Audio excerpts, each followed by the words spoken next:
Hey guys, Moose here. Welcome back to another episode of Stonehearth in our Rayya's Children playthrough. Daily update here. No new person, but we're pretty close. That's encouraging. Just need a few more houses, which we'll probably be putting up here. There is a lot to talk about here. We are not going to be doing the this day in gaming history kind of thing anymore. It kind of coincides with a lot of changes that you're going to see on the channel coming up here. Things haven't really been working out lately. A lot less views, subs have slowed way the hell down, so I need to reassess what the hell happened here. Oh, I know what happened, okay.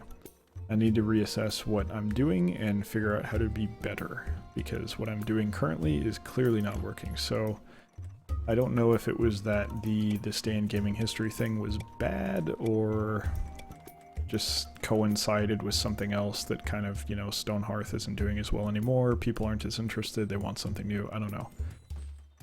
It's not as easy as just looking at views and figuring out what people want, but bottom line is it's part of things not working. So I need to kind of step back and say, okay, you know, no shame in it, but what I'm doing isn't working anymore, so how do I improve? How do I get better? And that's what we're going to do. So part of that is that we're, like I said, no longer doing the This Day of Gaming History thing, and we're going to start looking at some new games as well. Of course, it's been a little while, so it's, you know, overdue. No argument there from me. It's going to be 20, right? Yeah. Get 20 of those made. But we're, you know, you should also expect to see some changes to the lineup in general. Of what is left, I don't think anything is going away completely. We're still going to play Stonehearth, though less often. We're still going to play Darkest Dungeon, though also less often. Still going to play Life is Feudal Forest Village. I don't think that one's actually going to change at all, because it's one of the few bright spots we got right now. And I'm enjoying it too. But yeah, generally I need to take a step back. I was kind of an autopilot dealing with buying a house and moving and dealing with a lot of other things, and now I have the time to say, okay, let's take a look at the channel, take inventory, figure out what I need to change, what I could do better, what I can do differently, and start figuring out how to make that happen. So I will not be making those changes effective next week, it'll be the following week, but you should expect to see things a little bit different in the first week. Is that the first week of April? I don't think it is. No, it's the last week of March. Or second to last. Wow, March is long. It's the second to last week of March. And March isn't actually long. It just looks long on my calendar because the way it structured it. Usually they're not this long, but basically the 1st is a Saturday and the 30th is a Sunday, so it takes up more. Wait, that's not right. That's April. What am I smoking? Yeah, it is the last month of March. Okay, I'm not crazy. Why did I think it... Okay, yeah. It's been a long week. Like I said, I've been moving. I was actually... Thursday, I spent like 4 hours driving around getting tax documents, 2 hours of which was sitting in line in a IRS office, so... Had a rough time lately, just trying to settle things down and figure out how to manage everything. We got a second cook, right? We did, I think. Pretty sure we did, yeah. Yeah, we're gonna try and go back to focusing on the games a little bit more. Don't worry so much about the commentary. Play the game, the commentary will follow. That is the idea. And also trying to figure out what kind of content I need to be doing. And that it mainly means what games I need to be playing, but if there's some other type of content that I would do better at, you know, guides or something like that, which I'm thinking about, but making a guide is much more involved and difficult, I would say. And I'm not super, like, even though I'm like probably 200 easy, probably more than 200 episodes into Stonehearth, I still wouldn't necessarily consider myself qualified to make a guide on something like, oh, here's how you build a really cool looking house or something. Like, I'm not really good at that. and there's other stuff not really sure what to put in there. So it's a little hard to explain, but making guides is not necessarily as simple as just saying, you know, hey, make a guide. So anyway, something I'm thinking about. If you have any comments, you have any input on what you would like to see or anything like that, please feel free to let me know. But if not, you know, don't worry about it. I'm not going anywhere. You're generally going to be getting the same content for the most part, just might be seeing some new games, which is nice. I'm trying to up my variety a little bit, because the way things have been so far on the channel, I think we're getting close to a year in. I think we're 283 or 84 or 85 days into the channel's life, out of 365, of course, of the first year. So generally we're getting pretty close. I don't know why I said generally. Kind of brain is turning to mush. We're getting kind of close to the end of the first year. So you'll see, ooh, this is nice. Okay, this actually might work, that we can build a staircase here. Let's see if we can make that happen. So yeah, anyway, I forgot the point that I was trying to make there. Oh, sorry. Okay, now I remember. We've been here for about a year, and generally for my content, what it's been has been kind of every 2 to 4 weeks I'd make a change in how I do things. Or not really how I do things, but the kind of content that I'm creating. Can you guys move? And other than that, I don't really change much. I just kind of keep the same process. I keep doing what I'm doing. I don't change things too much, so it can get kind of stale, I think, where I'm playing the same games over and over and over. And a lot of, even though things do change up periodically, they don't necessarily change that much. So, you know, I may say, alright, we're done with RimWorld and we're going to play Life is Feudal now or something like that, but Stonehearth is still there every day. And, you know, maybe it's time to change that. Maybe it's time to say Stonehearth is, like I said, not going away, but maybe it's time to handle it a little differently. And there's nothing wrong with that, I don't think. That doesn't mean Stonehearth is bad or I hate it or anything like that. It's just, you know, it's not performing as well. Time to look at maybe mixing it up, doing something new and interesting. So I haven't really been doing that much of that lately. So now you get to see me dig stairs into the wall, which I'm actually kind of fun. I like building. This looks cool. We kind of messed it up here, but I mean, we didn't mess it up. It screws up the flow of the stairs. Now it's perfect. Look at that. Isn't that nice? Getting those ooh, shit. Okay, well, I messed that up. That's fine. I didn't mean to do that, but that's actually not a problem. We need that, actually, don't we? Start over here, because we're going to need these as well. Okay, that is good. I'll try to focus a little bit more on building buildings. I might even do some play off camera to get those set up prior to demoing it or showing the building in the actual videos, just to save some time, because it's difficult for me to talk while I'm designing a building, because it's kind of complicated for me. I have trouble with it, so sometimes it's easier just to do stuff off camera, you know? Okay, moving along nicely, and this will free up room for houses, which will in turn free up or create net worth that will allow us to get new people. As you see, we're creeping closer here, within 1,000, I think. Or a little bit over 1,000 is what I meant to say. Alright. Yeah, they're getting there. They got other work to do. How's the farms doing? Okay, it looks like the farmers are actually working. We haven't had that issue in a while. I wonder what was causing it. Is it as simple as just saying it was the mining and that was causing everything to go haywire, or was it like a bad patch and they needed to fix what was going on with that? It's always hard to tell. Oh, you're almost done. Lovely. You should totally make a lot more of these. Let's get like 50 of those going. But I'll be right back real quick. I got a cough.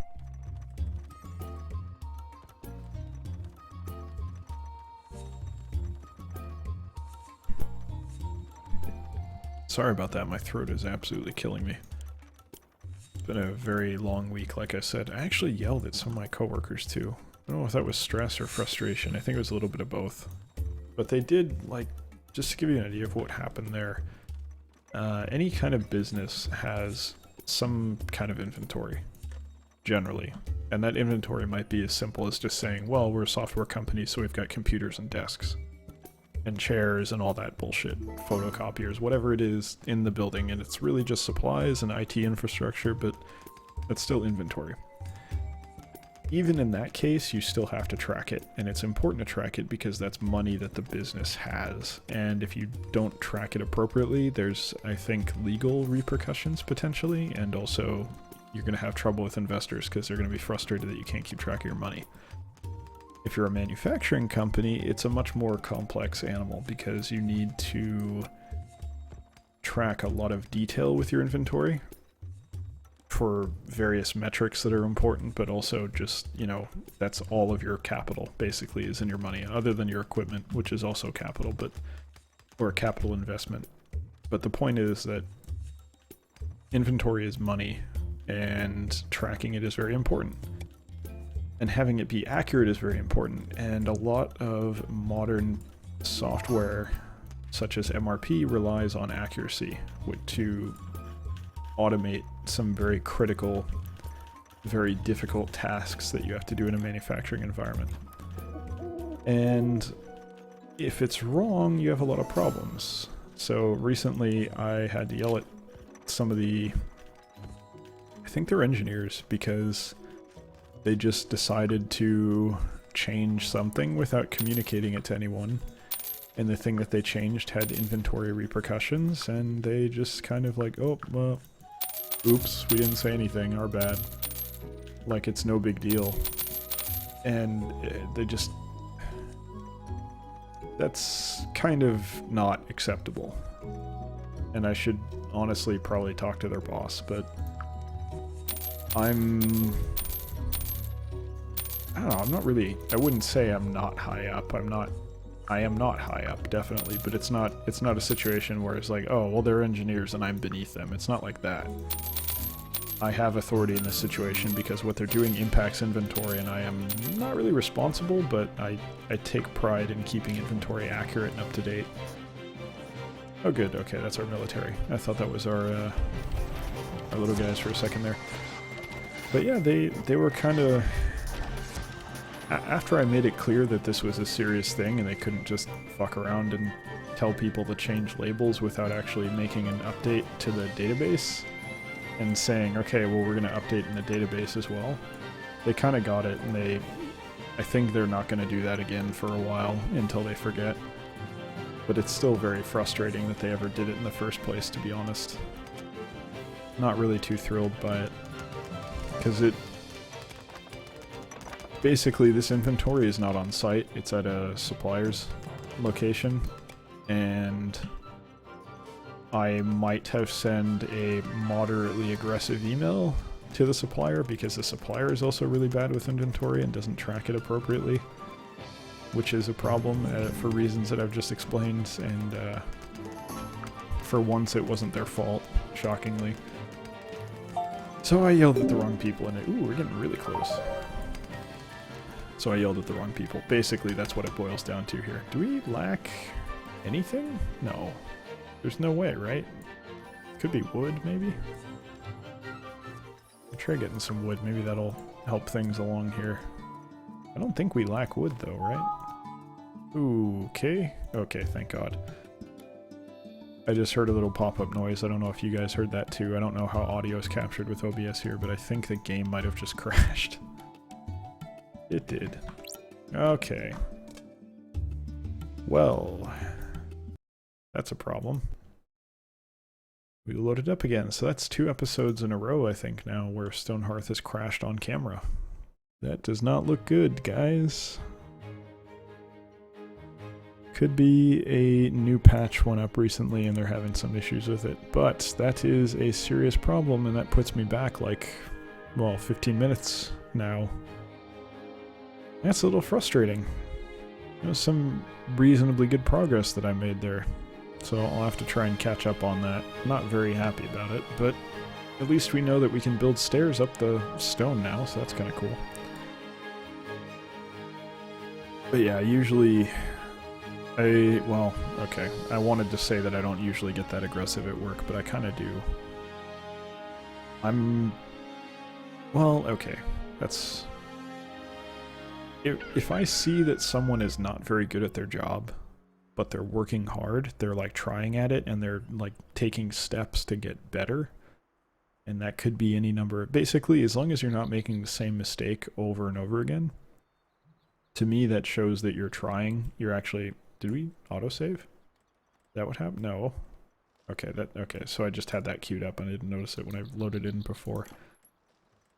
As long as I see that someone is trying and making an effort, even if they're not very good, I don't really care. I'm gonna say, you know what, you're trying. You're not, like I said, you're not very good at this, that's fine. I'm not gonna try and rub it in their nose that they're bad or anything. I'm just gonna be, you know, hey, whatever.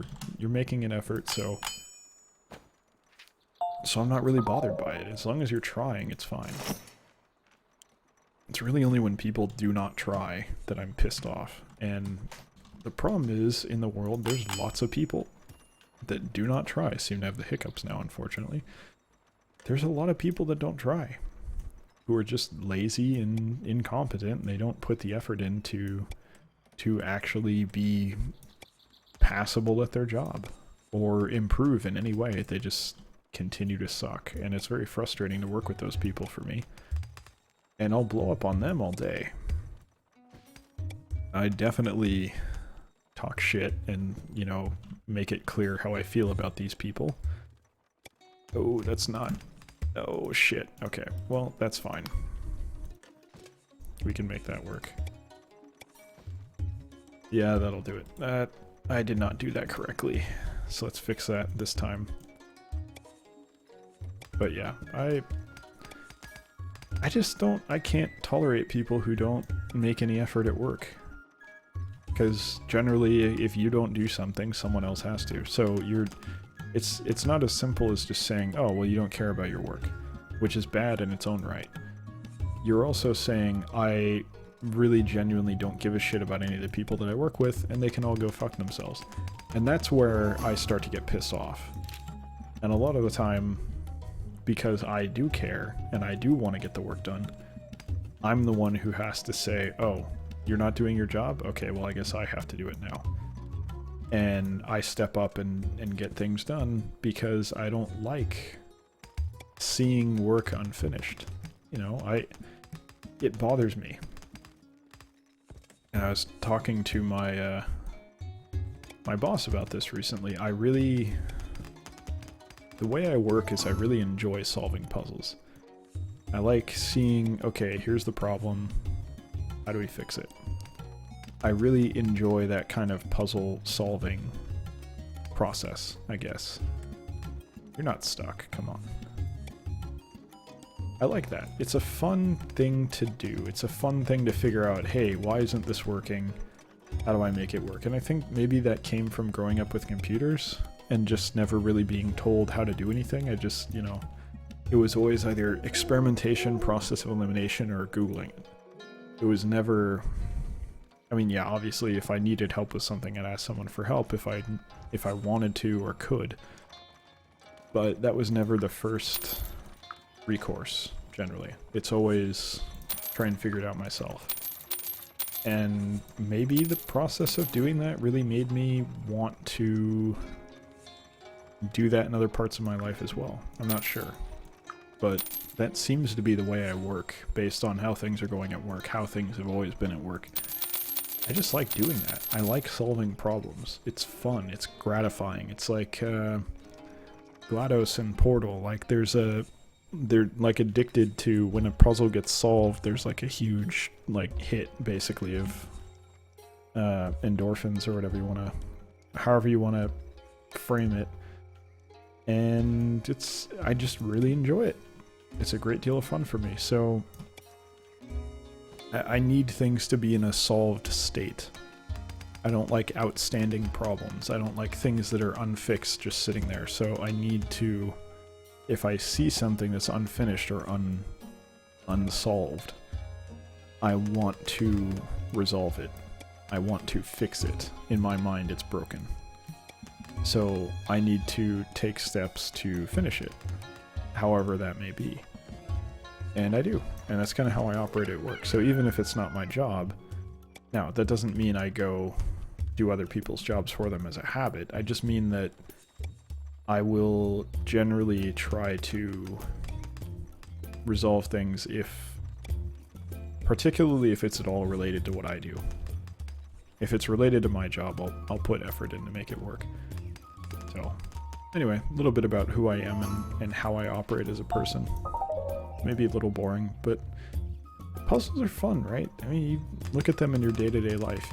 Little things like, you know, episode's over. I gotta close it out here because we're over time. But one like simple example would be trying to say, okay, well, here's how much space I have in the kitchen. If you live in a house with a small kitchen or something, and say you want to cook a meal, you're trying to say, all right, well, I have these dishes, I have these bowls, I only have one big bowl, but I need to cut up all these things and store them somewhere while I'm waiting to cook them, while I'm getting everything prepared. Like just doing food prep and figuring out, all right, well, how am I going to handle it where I have everything in the right place available for me when I need it, and not just sitting on the counter getting dirty. And it's interesting. I don't know. That one in particular, I don't put that much effort into or thought into. It's just a general process of saying, here's a problem, here's something that needs to be resolved and figured out. How do I resolve it? It's fun. I enjoy it. Anyway, that is going to do it for this episode. So thank you very much for watching. Hope you enjoyed it, and I hope you'll join us for the next one as well. Take care.